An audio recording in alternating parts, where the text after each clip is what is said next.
Hello everybody and welcome to a brand new game that I'm going to be starting here. This is Mr. Zen Cool plays FTL. Now FTL is a very popular game. It's a very well-known one, kind of in the indie circuit.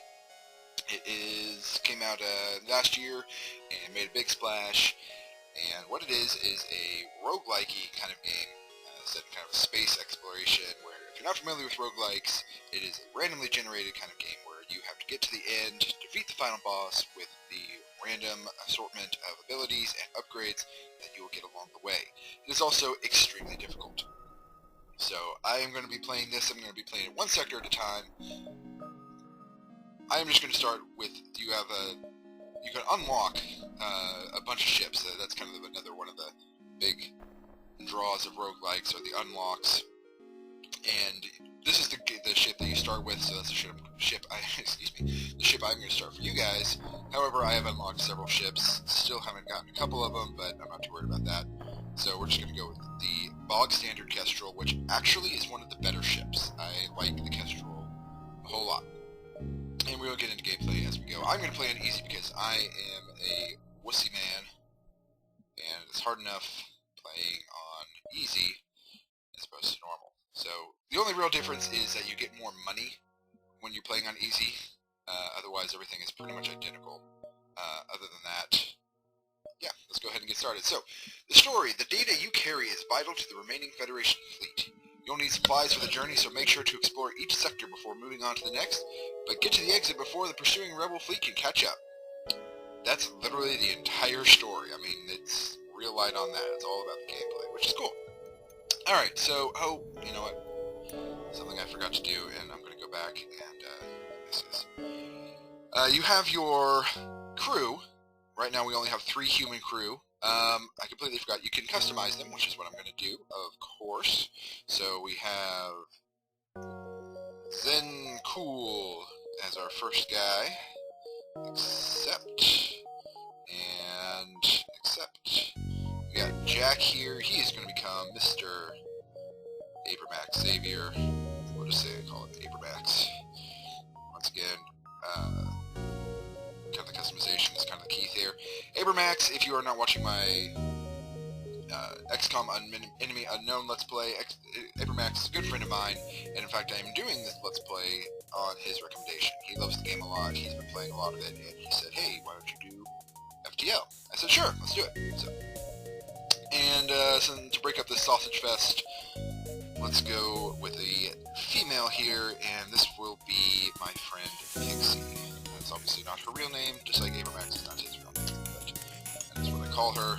So we got Mr. Zen Cool, Abramax Xavier, and Pixie running the ship. Okay, now we're going to get started.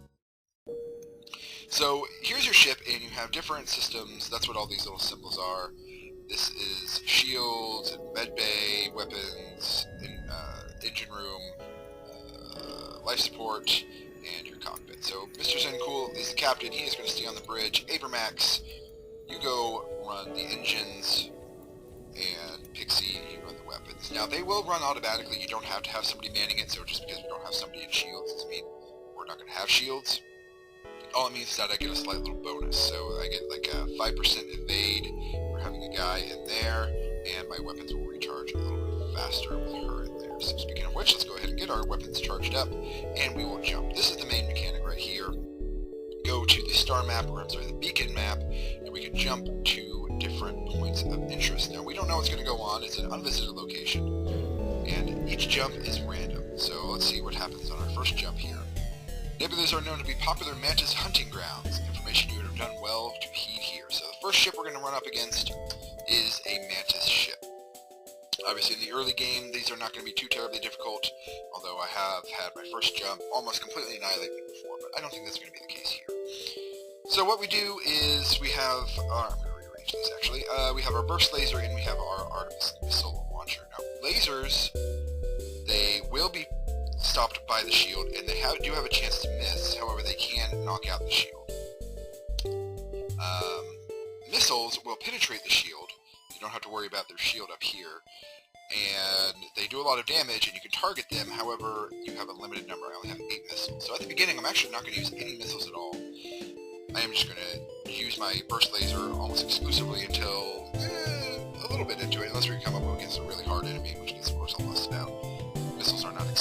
necessarily, you just have to find them.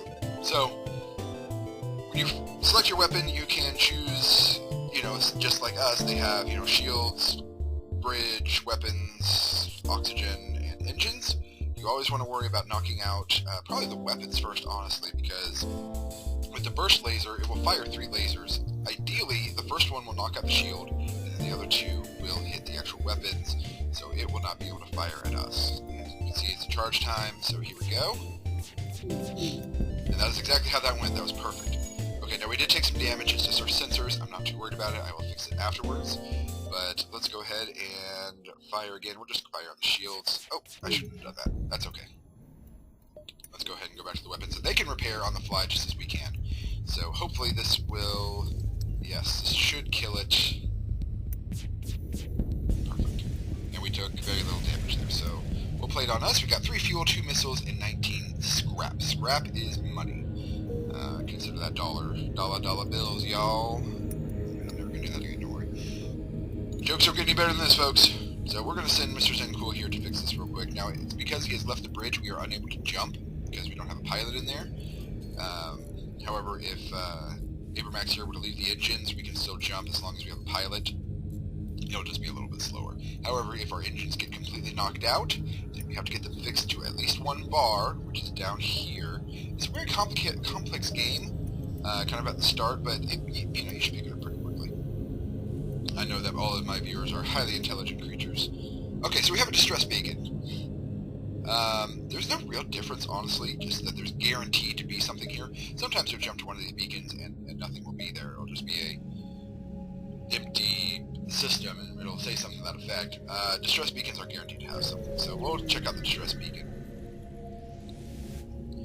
You arrive at the distress beacon near a small asteroid belt and find a ship with pirate markings, partially crushed between 2 large rocks. You must have been illegally mining the belt without proper equipment. Now we can either try to dislodge the ship by shooting at the rocks, or destroy and loot the ship. They're just pirates. You know what? I'm going to be a good guy this run. I'm going to try and help them out. Alright, you take a few careful shots but you expose a mineral patch in the rock that reacts violently with your weapon. The shockwave forces you back as debris pelts against your hull. When you gain control, you find there's not much left of the ship. Well, damn. And that is the kind of the random nature of the game. Sometimes you will free them up, and they will be like, hey, thanks for saving us. Sometimes you'll free them, and they'll be like, hey, fuck you, we're going to fight you now. So, unfortunately, we got kind of the worst outcome on that one. We only got 10 scrap for that. So that sucks. So, let's just move on. Let's see if I go here, and then here, and here, and here. I think I'll get the most out of it. So we'll go up. Not that there's necessarily an up in space. See, and this is what I was talking about. Your jump leads you to nothing but empty space. Okay. Fair enough. Let's actually, before we go to the store, which I would like to do, I'd like to have at least a little bit more scrap to see if we can buy something. So we'll jump to this beacon. An especially well-armed pirate ship approaches you. Hand over one of your crew members, and the rest of you can go free. We can draw straws and send a crew member over to slavers. Fuck that, we will never surrender one of our crew to slavers. You can go eat a gigantic bag of dicks in rotten hell. So hopefully, we will be able to knock this guy down enough without killing him that he will surrender and will actually offer one of his slaves to us. Oh, that's bad. Okay, so this is possible real-time combat. So we just got a big ol' hit, a missile hit our engines, and we got a fire, so Abramax is fighting the fire. I'm going to send Pixie in there to help fight the fire and get our engines back online as soon as we possibly can. So, not a huge deal, but okay, so they're already fixing it. I'm not worried about that fire. Yeah, I can fix that here in a minute. But, oh, I should probably fire my weapons. What do you think? I'm so preoccupied with... there we go. In fact, I'm just going to put it on auto fire so I don't have to worry about it, so we can fight these fires and do these repairs. So, Abramax and Pixie will fight the fire there real quick, just so that it does not spread. Fire can easily spread, and that is a really easy way to have your ship be destroyed, is let fire consume your ship. Come on. Alright, good. Woo! So, we surrender! Take one of our slaves as tribute. You destroy us, they'll all die anyway. So we will accept their offer. And we got... Chris. Not to be confused with Chris more extreme, you can tell because he has a Z in his name. Okay, so this is actually a different race. He is an Engi. Engis are really good.